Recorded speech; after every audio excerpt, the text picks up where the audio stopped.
So, dear students, today we'll start Gauss law in electrostatics. So, to understand Gauss law, we have to know three things. The first thing is area vector. The second thing is electric flux. The third thing is solid angle. So first, what is area vector? Now, area is a scalar quantity in general. Now, if I want to represent this area in vector form, then its magnitude is same as the surface area, but direction is along the normal to the surface. So, the area vector is like in this direction. And always remember, for a closed surface, the area vector is always in the normal in outward direction. It is along the normal drawn in the outward direction. The second term is electric flux. Now, let this surface is placed in an electric field E. So, the angle between electric field and area vector is theta. Then electric flux phi E equal to E dot S equal to ES cos theta. Now, this is for uniform electric field. Now, suppose a surface is placed in a non-uniform electric field. Now, this is divided into smaller areas ds1, ds2, ds3 like dsn. Now it is placed in a non-uniform electric field E.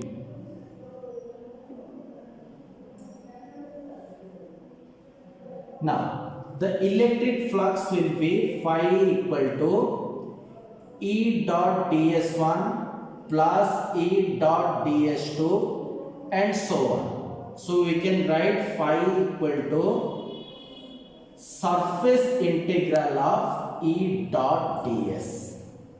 This is the definition of electric flux.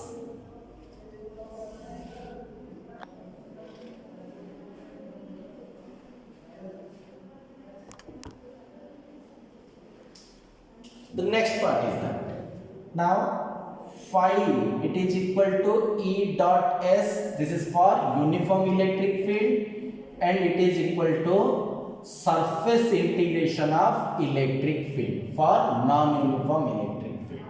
Now, if the angle between E and S is theta,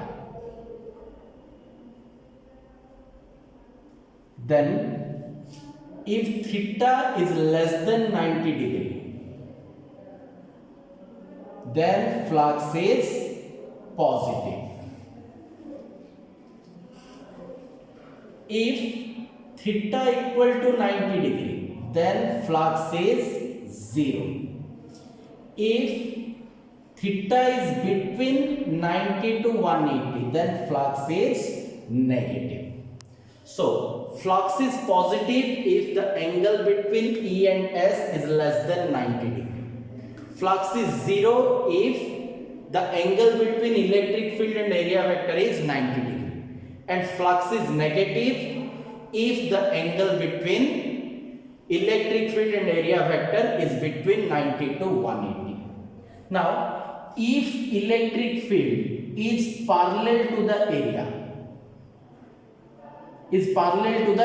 vector, that means perpendicular to the area, then flux is maximum, and maximum flux will be E into S because theta becomes 0 degree.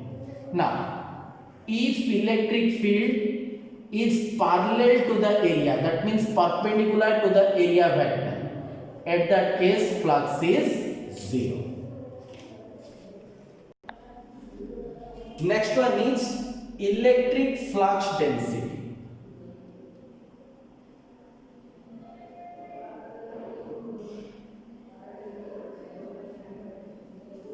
Now, For a point charge, electric field equal to 1 by 4 pi epsilon naught q by r square into r cap. Now, epsilon naught into electric field, it is equal to q by 4 pi r square into r cap. This vector is called electric flux density D. So D it is equal to epsilon naught times E, which is equal to q by 4 pi r square into r cap. This is called electric flux density. Its unit is coulomb per meter square. This is the SI unit of electric flux density. Next, we'll go for solid angle. Let this is a surface area. The solid angle subtended by the surface area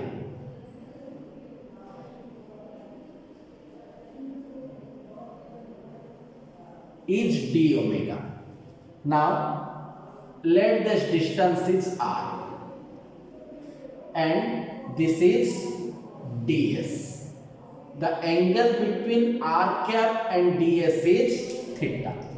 Then the solid angle d omega equal to ds dot r cap by r square. So we can write it as ds cos theta by r square.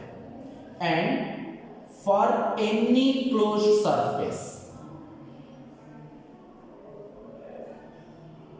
whatever may be the shape of the closed surface, omega equal to integration of d omega. It is equal to integration of ds cos theta by r square. It is equal to 4 pi. So, any closed surface of any shape subtends a total solid angle of 4 pi steradian at any internal point. If the point is interior to this closed surface, then the solid angle will be 4 pi. If the point is exterior to the surface, then the solid angle is 0.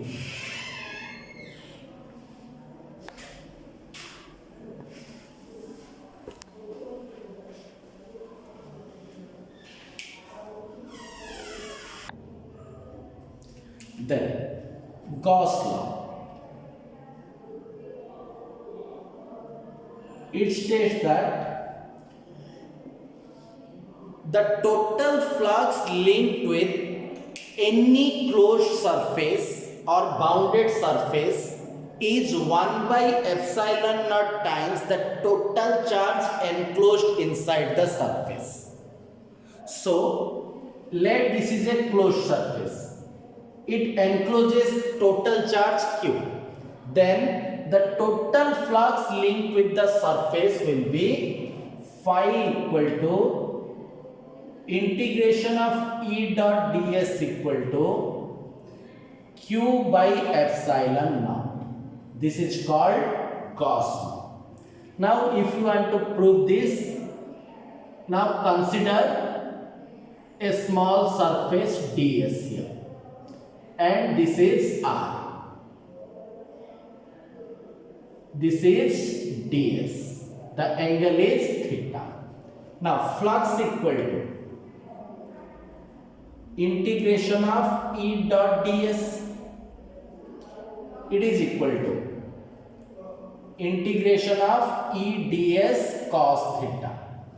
Now electric field, it is equal to 1 by 4 pi epsilon naught Q by R square. So flux will be 1 by 4 pi epsilon naught Q by R square ds cos theta. Now Q is a constant and 4 pi epsilon naught is a constant. So we can take them out. It will be ds cos theta by r square. We already know it has a value of 4 pi. So it will be q by 4 pi epsilon naught into 4 pi. That implies flux equal to q by epsilon naught. This is called Gauss law in electrostatics. Next, differential form of Gauss law. So the first form is that integration of E dot ds equal to q by epsilon naught. So if we take epsilon naught here, we'll get integration of epsilon naught E dot ds equal to q. That implies we can write d dot ds equal to q. Now these two equations are called integral form of Gauss law. This is not the differential form, sorry, this is integral form of Gauss law. Integration of E dot ds equal to q by epsilon naught and integration of d dot ds equal to q. These two are called integral form of Gauss law. Next, we will go for differential form of Gauss law. Now, from Gauss law, surface integral of electric field equal to q by epsilon naught. Now, q equal to volume integration of rho, that is equal to triple integration over the volume rho dv. Here, rho is the volume charge density. Now, from Gauss divergence theorem,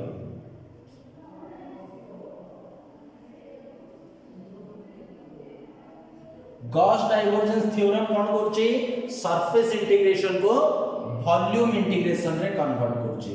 So we can write surface integration of E dot ds equal to volume integration of divergence of electric field over the volume.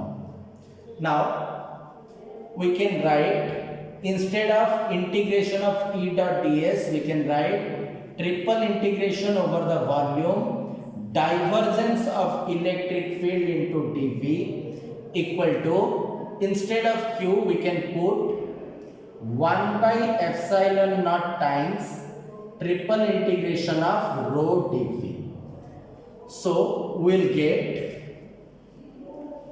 divergence of electric field equal to rho by epsilon naught. Now if we take epsilon naught to this side, divergence of epsilon naught into electric field, that is equal to rho.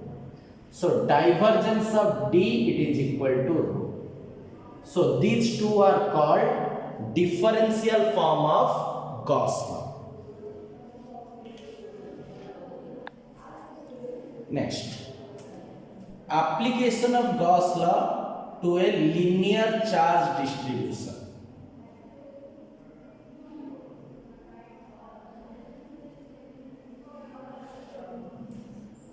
So consider a linear charge distribution. Let its linear charge density is lambda. Now consider a cylindrical Gaussian surface. Let the length is L and its radius is R. Now due to symmetry, the electric field is like this. Now the cylinder has three surfaces. Let this is ds1, this is ds2 and this is ds3. Now the flux linked with the surface equal to integration of E dot ds equal to q by epsilon naught. So we can write integration over s1 E dot ds1 plus integration over s2 E dot ds2 plus integration over s3 E dot ds3 equal to q by epsilon naught. Now ds1 is perpendicular to electric field E. So E dot ds1 equal to 0. Similarly, ds2 is also perpendicular to electric field. So E dot ds2 is also 0. Now ds3 and electric field are in same direction. So the angle between them is 0. So we can write it is equal to integration over S3 E ds3 equal to q by epsilon naught. That implies E into integration of ds3 over S3 equal to q by epsilon naught. Because for the curved surface, electric field is constant due to symmetry. So we can write E into S3 equal to q by epsilon naught. Now S3 equal to 2 pi RL and q equal to lambda L. So cancelling L and L, we can write E equal to lambda by 2 pi epsilon naught R, or we can make it as 1 by 4 pi epsilon naught 2 lambda by R. So E inversely proportional to R. This is the application of Gauss law to a linear charge distribution.